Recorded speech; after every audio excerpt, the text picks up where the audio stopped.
keep twerking real good because he loves when you sleazy, eating filth, and listening to all those lies on your TV. End your own ignorance. Stop your own oppression. Teach yourself a lesson. There ain't no more time for digression. You see, because something's really about to happen, y'all. And I ain't on this podcast crying wolf. I know that's right. Deep. Word Appreciate up. that, man. Appreciate that, man. Yeah, Those man. are two great poems. Now, you said you got, how many books do you have out so far, and how many books do you have coming out? I have 0 books out so far, but I do have 2 and a possible coming out. I got a Spades hand coming out this year. 2 and a possible. I just got finished inking a deal with a publisher, so I'm looking forward to dropping my books, 2 books this year at a minimum, but maybe 3. Yeah, I'm just touring. I'm still touring all over the country, and I'm looking to maybe get a couple of international gigs this year. That's my goal, is to be international Maine this year. I won Spoken Word Artist of the Year last year in the Triad. I want to win it again this year. So yeah, I'm on a mission. Sounds like it. Do you know the titles of the books yet? Yeah, the first book that's coming out is going to be called By the Skin of My Teeth. Is going to be the name of the first book. And I don't want to give out the title to the second book just yet. I'm going to hold that in because I don't want nobody to steal my idea. But the first one is By the Skin of My Teeth is the title of the first book. Should be out here in the first quarter. Okay. And if folks want to follow Main Man and learn about what you got going on, is there a website that folks can find you at or find out about your upcoming gigs and where you'll be at? Yeah, you could just go to Linktree/Main Man, or you can go to www.mainman, that's MAINMAN, mainman.link, LINK. And you can go and see all my links to my YouTube channel, my website, to my my electronic press kit. Everything is on those links. Everything you want to know about me, upcoming shows, things of that sort, on my social media. I'm not a very sociable guy on social media. I would like to hire somebody to do that because I don't really have time to be on there all willy-nilly, like addicted to it like people are. But I try my best. And when I get on there, I try to just talk to everybody, and that's a problem. No, I know that feeling, and I got way too many friends and way too many pages. So I know that feeling about trying to talk to too many people and things of that nature. So I can definitely relate to you on that area. If somebody was to learn something unusual about Main Man, what would it be? So, like, what's something that folks don't know about Main Man that you think folks would be surprised to learn about you? 2 things. One thing is that I'm a radio personality. I have my own hip-hop radio talk show, Radio Unfriendly, on 104.7, right out of Hillsboro, WHUP, and also on the Wave 87.9 out of Winston-Salem. So it's simulcast on both stations.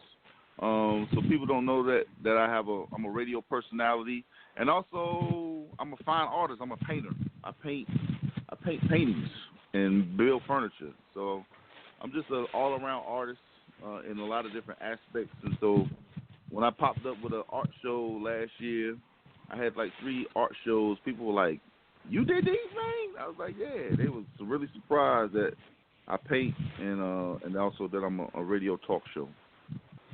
What kind of art style is it? Is it a more realist kind of art, or is it portraits, or is it a variety of styles with your artwork? Yeah, I don't have a particular style. Whatever comes to mind, and I think it looks good. A lot of people say it looks good as well. I just recently sold a painting for $1,500, so I guess people like my style. I got artwork right now at the Taste of the Triad. That's the only curated place that I have any artwork hanging currently. But yeah, I'm open for any commission work or anything like that. Cool. And the furniture, there's a very popular African-American furniture maker, Thomas Day, that lived in High Point when he was living. So is that the kind of furniture you do, like chairs and stuff like that, or is it couches, or what kind of furniture do you make?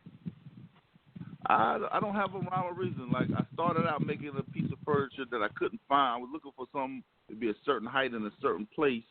So it was just out of necessity how I started. And I have a can-do attitude, so I basically just bought some wood and figured it out and got it to look how I wanted it to look. And then I built a shipper roll after that. I built a custom fish tank for my sister. Just started building. I just like to build. I like to do things with my hands and do it myself now. So my first option now is to see if I can't do it myself, then I'll buy something. You know what I mean? But for the most part, I like to also repurpose stuff. If I can see something on the side of the road that might still have some life in it, I'll pick it up and repurpose it. Yeah, that repurpose stuff can be really good. I know that when my dad, who is an artist himself, was doing the radio station along with my mom, and they're both still living, and Dad's very much of a known artist, Jim Lee and everything. But I remember one time he picked up 2 concrete blocks and a piece of wood, and that was our like coffee table, and that was because of the concrete blocks that he found somewhere. I think it was 2 pieces of a concrete block, and I forgot where he found the wood. It was like I want to say it might have been cedar or oak, but he found like this wood thing. I just remember that was right there, the piece of the concrete, and that was like our little coffee table area. That was that repurpose kind of thing that you're talking about. So I definitely can relate to repurposing, and he still goes out and repurposes things, even with his artwork, because he'll find like some insect eggs, or he'll find like some insect fossils, and the next thing I know, it's part of his artwork. So definitely can relate to what you're talking about with repurposing, because that's what Dad's definitely about with his artwork. I want to hear Group Home, but before we get off, and we got about 8.5 minutes to go, but before we get that, I had 2 friends that came up with interesting situations, and I just wanted to hear from Nicole, you, Maine, as well as Dean, kind of what people think about these 2 situations.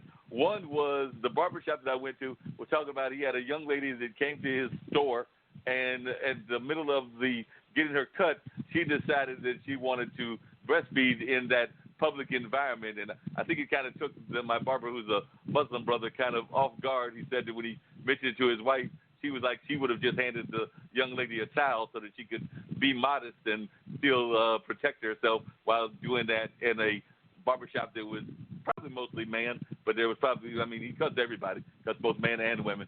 But I was just wondering what your thoughts are on that particular situation.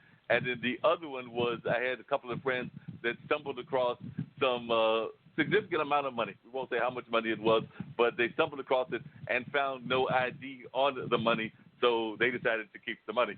So I was wondering what people thought about those 2 situations. Well, for the first one, I would say that I agree with the wife. I would give her some opportunity to have some privacy, whether it was with a blanket or a scarf or an appropriate place in the barbershop or, something like that. Just so she could have privacy. But, if you're talking about feeding her baby, you got to feed your baby, right? That's true. Yeah, that's not a lewd act. That's like one of the most natural things you can do. And for her to feel comfortable enough to do that in front of those people, they should have felt honored. And you know what I mean? That they actually had provided her a safe place to do that. So I don't see anything wrong or lewd about the human body, especially when it comes to it'd be different if she was being profane with it, but she was feeding her child, which is a beautiful thing to witness a mother connected to a baby that way. So I would have took it as an honor myself. Yep. And the second situation? Finders keepers, man. If it was no way, I would hold the money. I wouldn't go off and just spend it right away. I would hold the money for a certain amount of time. You know what I mean? I would hold the money, and if anybody came around, because that could be the difference between life and death for somebody. And I don't want to have that amount of money. It's going to cost somebody their life. So I would definitely keep my eyes and ears open. I wouldn't tell anybody though, because that also could bring life and death situation on myself. But I would just keep my eyes and ears open to see if anybody had said they lost the money. And if so, then I would give it back. But after about 30 days, that's fine as keepers, man. Yeah, I think you're probably right on that. Gosh, that's a tough one. Yeah, I don't know. I need to give that one a little bit more thought, I think. Definitely. Yeah, that's a tough one. What do you think, Dean, on either one of the situations? You talking about finding some money? Uh-huh.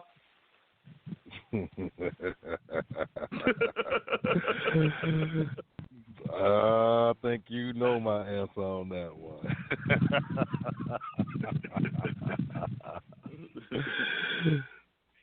That's all I'm gonna say. Yeah, I think Dean's keeping the money. That's my impression. But yeah, May, man, I think I would. May, we got about just under 5 minutes. I think that's about how long group home is. So as we're getting ready to head out, and we sometimes go over. So if it goes over, don't sweat it. But if you could drop group home on us, and then I'm gonna find out who our guests are for next week. But since we got Nicole on the line, and that's probably the closest to an adoption piece we got, drop group home on us, please. And I've definitely enjoyed having all three of you on. I know John had to bounce off to go have some family time with the wife and daughter and all of that kind of stuff. But definitely enjoyed having all three of you on, talking about important issues and the creative world as well. So definitely enjoyed that. But Maine, drop group home on us, and when I come back, I'll also tell folks who we got for next week. All right.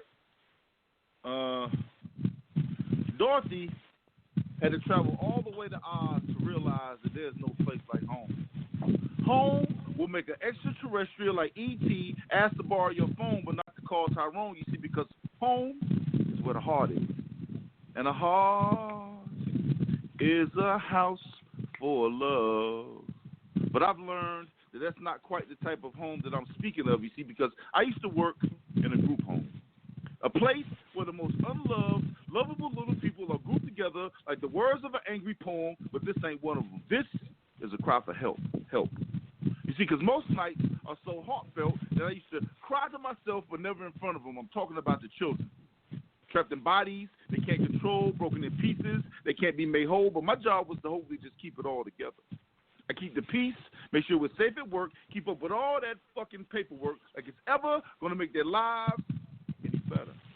However, my shift used to consist of 12 hours of medicine meals and showers on top of medicine meals and convincing myself that these kids ain't ours. The main thing that I see wrong is that these beautifully misunderstood children don't belong not to their families but to the world, because we're all cowards. The autistic boy, he might bite me. The quick-tempered kid, he might fight me, but that body language translates into I just need a hug. But instead, they just get more drugs, tucked in nice and snug, as a bug, problem swept up on the rug. But where's the love? You see, because if we don't give it to them, they might take it. They will grab your heart and then break it, even if deep down, they really do love you. One child, on his first day of school, wasn't concerned with his clothes or even looking cool. He just wanted the female counselor to pretend to be his mother. That's when it dawned on me, all we have is each other. No one taught these little boys how to be brothers, but their relationship is so much more thicker than blood. What I mean is they are thick as some thieves who have to steal the very air they breathe, but don't cry them a river. All their lives, they had to get it out the mud. So at the end of each day, I just clean up the mess, hug them, tell them I love them, to instill happiness, and to let them know that in this big wide world, they're not alone. You see, because somewhere there's a town full of neighborhoods, and in that town of neighborhoods, there's a neighborhood that's full of houses. That houses a group that has made their house into a home. Word up, peace and love, man. Appreciate you, man. So next week, and like I said, I definitely appreciate all the guests we had today. But next week we're going to have City Council member from Durham, Mark Anthony Middleton. He's dedicated his life to helping and serving others. He's worked as a community activist in the Durham area, fighting for higher wages for Duke University employees, affordable housing, police reform, and better transportation. And he's also got some ties to the military, the son of a special education mother and a military veteran and federal employee father. He suffered with a speech impediment as a child, so at one point he would never have even thought about being a public speaker, but he is now a noted public speaker as well as one of our city council folks. So looking forward to having him on the show, as well as LaVon Barnes, who is an activist who's been on the show before, if I remember correctly, and he was running for county commissioner, and like I said, he's an activist himself. And speaking of the military, the third guest will be none other than Mark Anthony Youngquist, who has written a book about folks that have served in the military and some of the things that they have gone through. So we're looking forward to having all three of those amazing guests on the show next week, so it should